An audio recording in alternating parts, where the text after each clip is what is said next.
Hi guys, this is Con from Malevolence. Today I just want to talk to you about our full rig, give you a full rig rundown of what we're going to be using, what we already have been using for the foreseeable touring future. This setup looks intimidating, but it's actually, once you get to know what it's all about, then it's pretty simple, even though it doesn't seem it.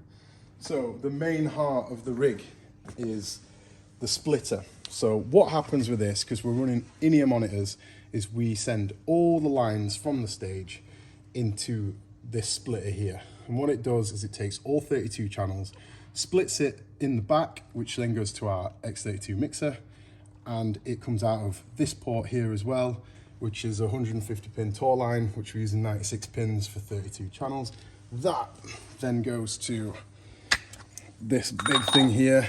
This plugs into there, and it sends all 32 channels down this snake and down to the XLR loom, which then gets sent to front of house. So with our split, from the back of the splitter, the split comes off and it goes into the back of the X32. And I've also got in here an S16 mounted backwards in here, which gives me an extra 16 inputs and another 8 out.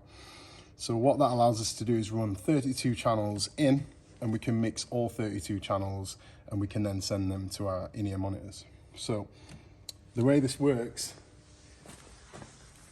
is from the X32, we have everything set up as you would. By the way, for those that don't know, this X32 is a digital rack mounted mixer, which is exactly the same, it's the same console as what the guy mixing our front of house uses, apart from he's using the Midas version.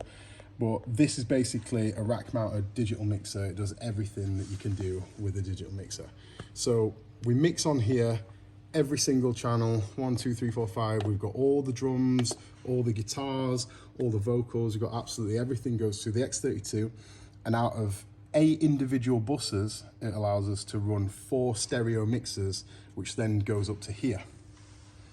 So on the back, I'll show you the wiring in a minute, but on the back of the X32, we've got 8 mono outputs that sends 4 stereo mixers up to here. So we've got Charlie's, we've got Alex's, we've got mine, we've got Josh's, and these are Shure PSM900 transmitters. So we come out of the transmitters into a PA421A Shure antenna combiner. Now you need the combiner to combine all the signals, because it's complicated, but if you run 4 wirelesses or lots of wirelesses together, we've got 1, 2, 3, 4, 5, 6, or 7, sorry. If we're running that many wirelesses together, you get something called intermodular distortion, which interrupts all your frequencies. So you need a combiner that then runs it up to a paddle antenna up there, and that keeps everything from getting cut out and things like that. So from this unit, then we've got a wireless router, and that's connected to the X32 and also the Cymatic, and that allows us to control the X32 and the Cymatic, which I'll get to in a minute. It allows us to control it all from my phone. I do all the control it all from my phone just over Wi-Fi, and I'll show you the apps after this. So the Cymatic is a playback unit, which we use for some backing vocals. On some songs we use backing vocals, some backing tracks, a click track, and we don't use that for every song, but it's handy to have. And this Cymatic Utrack24 will run 24 individual outputs as mono, but we're just using 2 sets of stereo and 1 for a click, and 5 at the moment, it's just a spare. So that is controlled by my phone, and that all 6 run into the front of the splitter. So we get a copy, front of house gets a copy, and then we're moving on up to the Kempers. So the Kempers, you could run anything you wanted into this split. This is pretty much a standalone unit for in-ear monitoring, but you could run anything you want into it. The reason I want to talk about Kempers today is because there's some important features, is what we use as part of this rig, which I'd like to talk about. So we're using Shure SLXD wirelesses, which run into the Kempers. We've got 2 units here. Alex has also got an SLXD down here, which he uses for his wireless mic. But the main thing is when you run a full rig like this, is that this normally sits side stage. It gets packed out of the pelly cases, and it sits side stage. Now, it becomes problematic running things like Kempers or Quad Cortex, anything like that, if you are over 10 meters away from this full rig.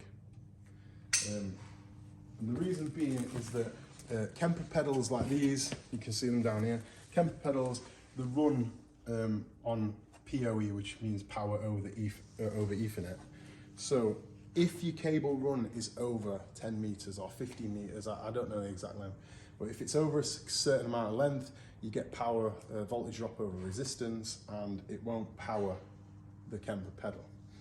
So when we play big stages like download, and I think the stage width on some of the stages we play is about 60 meters, we've both got 30 meter looms of Ethernet Cat5 that run to our Kemper pedals. Now, if you're running a length that long, you have to have something called a power over Ethernet or PoE injector, which I've got mounted in the back of here, if you can see it. So this little thing here, the TP-Link ones, you can get them off Amazon for about, I think they were about £10, and it's just mounted up here. And what it uses is just a transformer, provides power, but only on the outlet of this PoE injector. So it sends the voltage that you need as a booster to your pedal, so you can run a cable length of any length that you want, and we've got 30 meters, so that's quite important. Now, just to talk a little bit about these racks. These racks, I designed them. They're inspired by Circle 3 Designs, which is an American company which makes amazing racks. And BTPA also use a lot of their racks, which is a lot of this. You'll see it if you look on BTPA, you're gonna see racks like this all over their feed. So it's all inspired by that, so shout out to them guys. But these racks, I just got them laser cut and bent up. And I just wanted something completely adjustable, because if you see at the bottom rack, I want to be able to put it in the case with all the knobs and everything inset, so it's not flush, which I've got at the bottom one. And then in the splitter rack and the mixer rack, and then when you come up to the rack with the in-ears in, I don't need it as deep, so I can bring it out, makes for some more space in the back to do whatever I want. And then obviously the Kemper ones are shallow.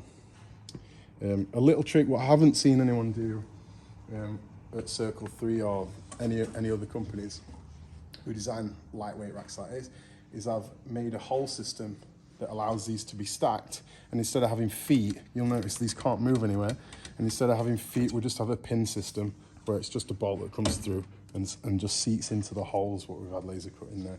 So all these racks, they come off, we've got almost no cables going into them. It's one power cable into 4 power cons, run everything off power cons because we don't want anything pulling out. That'd be a disaster. See a lot of people running kettle leads, we don't want that. So these all pack down into these cases that we've got here. So this one's got a custom foam insert I made for the paddle antenna, but they just seat into these boxes. And it's worth a note that the maximum you can fly, the reason a lot of people are using pellies with like a redundant rack like this, is that the maximum amount you can fly is 32 kilos. And I've had a lot of questions online about how to fly your touring equipment and things like that. But 32 kilos is your max. So with your padding, with your leads, everything. So we just run the standalone units in these pellies, and they come in at about 28 kilos. I think the aluminium, these are 2mm aluminium frames with some 3mm steel 1032 rack ears, and I think they weigh in at about 2 kilograms each just for these racks. So it's absolutely nothing, much lighter than what we were using SKB cases before, and your gear gets trashed. Drop them in a pelly, and then you're good to fly. So that's pretty much it, and everything just packs down. Last thing to mention, this rack here, when we fly it, it will get dropped into these orange pellies, what we've already looked at, and they'll just fly as individual units. They'll make weight, everything's great, jump off on the side, they're on wheels, drag them out, wherever you are in the world you can do that. when we're in the UK, when we're driving or we're getting a ferry to Europe, things like that, we're gonna have this whole rack will just lift up and drop into this flight case on wheels here. The reason being is that we can leave, if this drops into here, and I'm gonna foam line this up so it can just drop in and it's nice and secure. It's inset, so you can leave all your patch cables in, everything like that. And then obviously the back of this comes off. And the reason being is that when you're on a big tour, like we're doing a tour with Trivium soon, and when you're on a big tour like that, you don't have much time, you don't have much space, and if you use a rack like this, all those 4 units can then lift out, drop into this, into a sleeve, and slide into some foam, and everything's pre-patched and ready to rock. So you literally wheel this on stage, you'll put 1 power cable in, and you're ready to go. And also in this, we'll try and squeeze in our front of house guy's stage box, so he's all set as well. So that's the next step. So thanks for tuning in, guys, and if you've got any questions about any of this, how it's built, how it's put together, if you want any advice on building rigs, any advice on flying, what gear you should get, if you need any advice on anything, just let me know.